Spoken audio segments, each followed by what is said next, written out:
Hello বন্ধুরা, আপনারা সবাই কেমন আছেন? আশা করি ভালো আছেন। আজকে আমি পুঁই মেটুলি রেসিপিটা দেখাবো।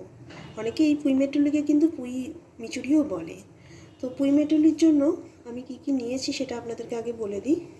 সবজির মধ্যে নিয়েছি এখানে আমি কুমড়ো ডুমো ডুমো করে কাটা, সিম, আলু আর বেগুন। আর ফোড়ন দেওয়ার জন্য এখানে নিয়েছি পেঁয়াজ, রসুনগুলোকে আমি জাস্ট একটা করে ভাগ করে নিয়েছি, আদা বাটা আর শুকনো কাঁচা লঙ্কা আর 5 ফোড়ন। আর নিয়েছি এখানে 1 চামচ মতো সর্ষে বাটা। আর পুঁই মেটুলিটাকে আমি ভালো করে ধুয়ে জল ঝরিয়ে নিয়েছি। তো বন্ধুরা, আমি এখানে কড়াতে অলরেডি তেল দিয়েছি এবং তেলটা কিন্তু গরম হয়ে তো বন্ধুরা, আমি কড়াতে আগে থেকেই তেল দিয়ে বসিয়ে দিয়েছিলাম। তেলটা কিন্তু আমার গরম হয়ে গেছে। তো এখানে সবার প্রথমে যেটা আমি দেব 5 ফোড়ন আর কাঁচা লঙ্কা। কিন্তু তার আগে আমি একটু নুন দিয়ে দেবো, কারণ কাঁচা লঙ্কা দিলে অনেক ফাটে। সেই জন্য আমি এখানে প্রথমে একটু নুন দিয়ে দিচ্ছি। এখানে 1 টিস্পুন মতো আমি 5 ফোড়ন নিয়েছি, কাঁচা লঙ্কা দিয়ে দিলাম।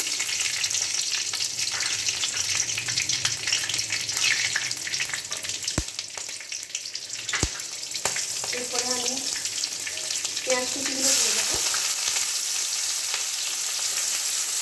আপনারা যদি এটাকে নিরামিষভাবে বানাতে চান, সেক্ষেত্রে আপনারা রসুন আর পেঁয়াজটাকে স্কিপ করতে পারেন।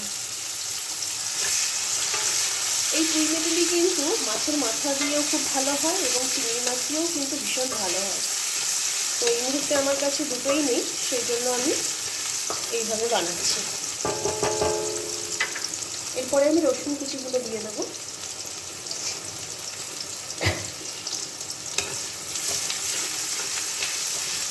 এটা 1 থেকে 1.5 মিনিট মতো ভেজে নেব। এরপরে আমি প্রথমে আলুগুলো দিয়ে দেবো।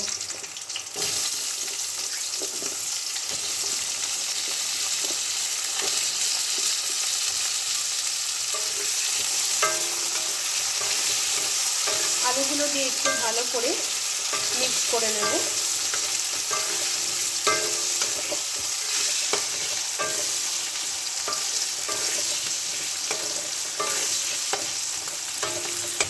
আলুগুলো একটু ভাজা হয়ে গেলে তারপরে আমি সিম আর কুমড়োটা একসাথে দিয়ে দেবো। এটা দিয়ে আবারও ভালো করে একটু নেড়ে নেব 1 মিনিট মতো।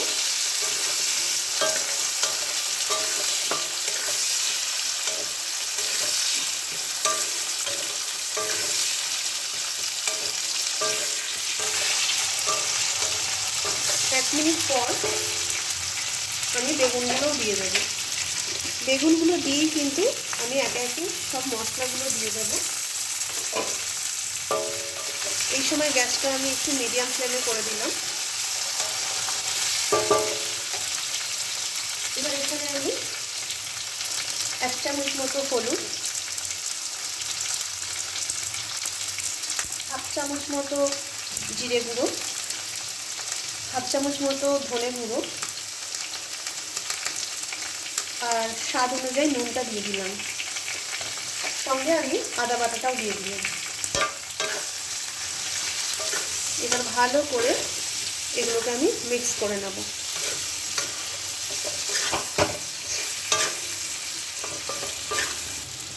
এক মিনিট মতো নাড়াচাড়া করে নিয়ে এখানে আমি 1/2 চামচ মতো চিনি দিয়ে দিলাম। চিনিটা আপনারা আপনাদের টেস্ট অনুযায়ী দিতে পারেন।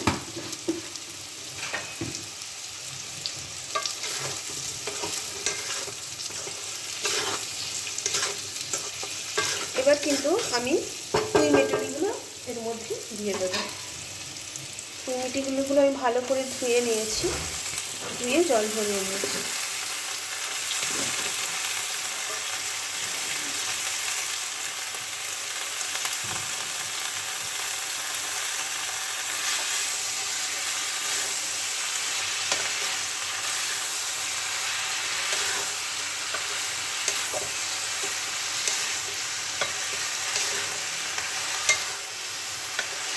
পুঁই মেটুলির সঙ্গে আমার একটু শাকও পালং শাকও রয়ে গেছে, পুঁই শাকও রয়ে গেছে, সেই জন্য আমি পাতাগুলো দিয়ে দিয়েছি।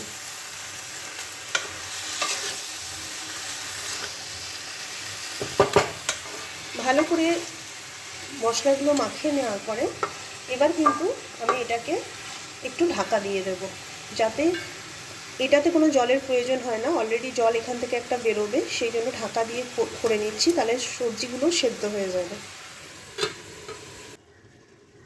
তো বন্ধুরা, আমি একবার 5 মিনিট পরে ঢাকাটা খুলে নেব। দেখুন অলরেডি কিন্তু এখান থেকে জল বেরোতে শুরু করেছে, অলরেডি কিন্তু জল বেরোচ্ছে। গ্যাসটা আমার মিডিয়াম ফ্লেমে আছে। দেখে নেব সবজিগুলো এখনও বাকি আছে একটু সেদ্ধ হতে, তো আবারও আমি 5 মিনিট এটাকে একটু ঢাকা দিয়ে দেবো।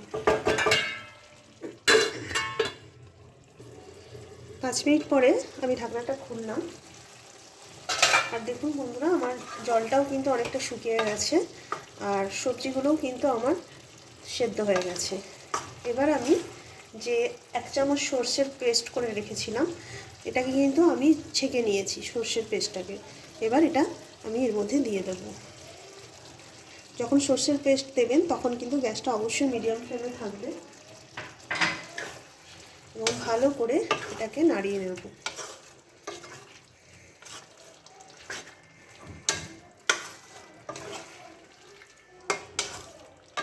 এবার গ্যাসটাকে একদম কমিয়ে এটা আমি 2 থেকে 3 মিনিট ঢাকা দিয়ে দেব। তো বন্ধুরা, আমি 3 মিনিট মতো সর্ষে পেস্টটা দেওয়ার পরে ঢাকা দিয়েছিলাম। এবার আমি দেখে নেব আমার পুঁই মিটুলিটা কতদূর হলো। একদম পারফেক্ট, দেখুন একদমই এটা রেডি হয়ে গেছে, একদম সুন্দরভাবে রেডি হয়ে গেছে। এবার আমি গ্যাসের ফ্লেমটাকে অফ করে দেব। এবার এর মধ্যে আমি 1 চামচ মতো কাঁচা সর্ষের তেল দেব।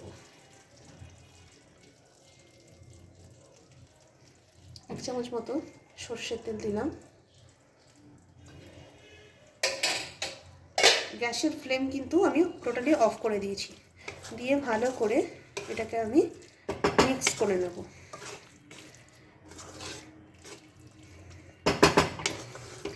সর্ষে তেলের যে একটা কাঁচা গন্ধ দারুণ লাগে, এটা খেতেও খুব টেস্ট লাগে।